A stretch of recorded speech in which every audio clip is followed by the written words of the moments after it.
আলাইহিম বারাকাতিন মিনাস সামাওয়াতি ওয়াল আরদ।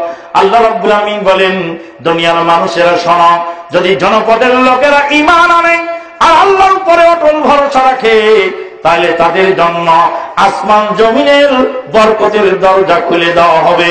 আসমান জমিনে বরকতের দ্বার তাদের জন্য খুলে দেওয়া হবে।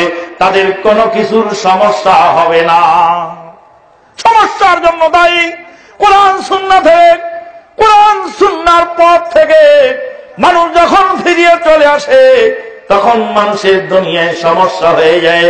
দুনিয়ার সমস্যা নিরসনের জন্য কোরআন সুন্নাহ মানা জরুরি, আর পরকালে জাহান্নাম থেকে বাঁচার জন্য কোরআন সুন্নাহ জানা জরুরি, মানা জরুরি। হচ্ছে মসজিদের ভিতরে আল্লাহর ইবাদত চলছে, মসজিদ থেকে বের হয়ে জাহিলিয়াত চলছে। একজন মানুষ আর একজন মানুষকে আগুন দিয়ে পুড়িয়ে দগ্ধীভূত করছে, এক মুহূর্তের জন্য হাত কাঁপছে না, পশুত্বকে ছেড়ে চলে গেল।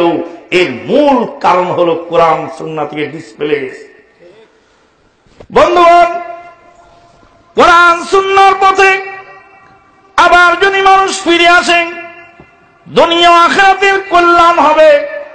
আল্লাহ রাব্বুল আলামিন বলেন, আফাগায়রা দীনিল্লাহি ইয়াবগুন ওয়া লাহু আসলামা মান ফিস সামাওয়াতি ওয়াল আরদ তাওআন ওয়া কারহা ওয়া ইলাইহি ইউরজাউন। আপনারা কি আমার কথা বুঝতে পারতেছেন? আফাগায়রা দীনিল্লাহি ইয়াবগুন, ওরা কি আল্লাহর দেওয়া দিন বাদ দিয়ে, দিন মানে হলো মূলনীতি, দিন মানে হলো জীবন ব্যবস্থা, দিন মানে হলো তাওহীদ, দিন মানে হলো একত্ববাদ, দিন মানে হলো বিধিবিধান, দিন মানে হলো পরকাল, দিন মানে হলো হিসাব নিকাশ। এখানে দিন মানে হলো আল্লাহর দেওয়া নিয়ম নীতি। পৃথিবীর শুরু থেকে আজ পর্যন্ত কোনদিন বলদের কাছে 1 কেজি দুধ পাওয়া গেছে? আপনারা যারা দুধের ব্যবসা করেন এই এলাকায়, বলেন তো, বলদের কাছে কি 1 কেজি দুধ বের করা সম্ভব? 100 টাকা না। পর্যন্ত বিষাক্ত সাপের কাছে 100 টাকা মধু পাওয়া যাবে? হবে না। সাপের মুখ থেকে কোনদিন মধু আশা করা যায় না। বেদাতির মুখ থেকে কোনদিন হেদায়েত আশা করা যায় না। নাফরমানের কাছ থেকে কোনদিন ভালো কিছু আশা করা যায় না। করেছেন আল্লাহর নবীর একটি হাদিসই যথেষ্ট, আল্লাহর নবীর একটি হাদিসই যথেষ্ট, আল্লাহর নবীর একটি হাদিসই যথেষ্ট।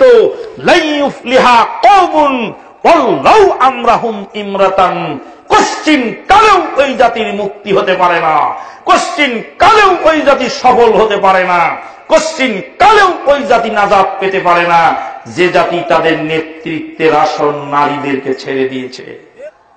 মন্ত্রিত্ব দিলাম তোমাদেরকে, প্রধানমন্ত্রী তোমাদের গ্রুপে, বিরোধী দলীয় নেত্রী তোমাদের গ্রুপে, স্বরাষ্ট্রমন্ত্রী তোমাদের গ্রুপে। তখন স্বরাষ্ট্রমন্ত্রী ছিলেন একজন মহিলা, পররাষ্ট্রমন্ত্রী তোমাদের দলের, কৃষিমন্ত্রী তোমাদের দলের। আমাদের বলার কিছু নাই। ওয়াজ করব কার কাছে? কার কাছে দুঃখের কথা বলবো?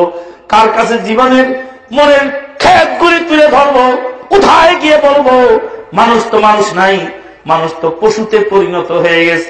পশুর রাজত্বেও এরকম অরাজকতা চলে না।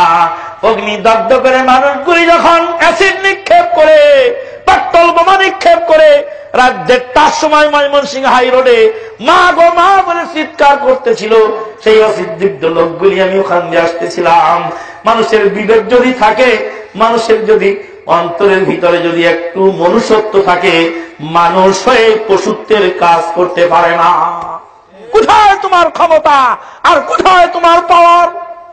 দুনিয়ায় মানুষের উপরে মানুষ নির্যাতন করতে পারে, আল্লাহ পাকের আদালতে গিয়ে জবাবদিহির কাঠগড়া যখন দাঁড়াবে, সেদিন তোমার পক্ষে স্লোগান দেওয়ার কেউ থাকবে না। তুমি যেই দলেরই হও না কেন, আর যেই পথেরই হও না কেন, আর যেই তরিকায় হও না কেন, তোমার ইঙ্গিতে যদি একটা পিঁপড়াও যদি মারা পড়ে বিচারের কাঠগড়ায় আল্লাহর দরবারে নাজাত পাওয়া বড় ভার হয়ে যাবে।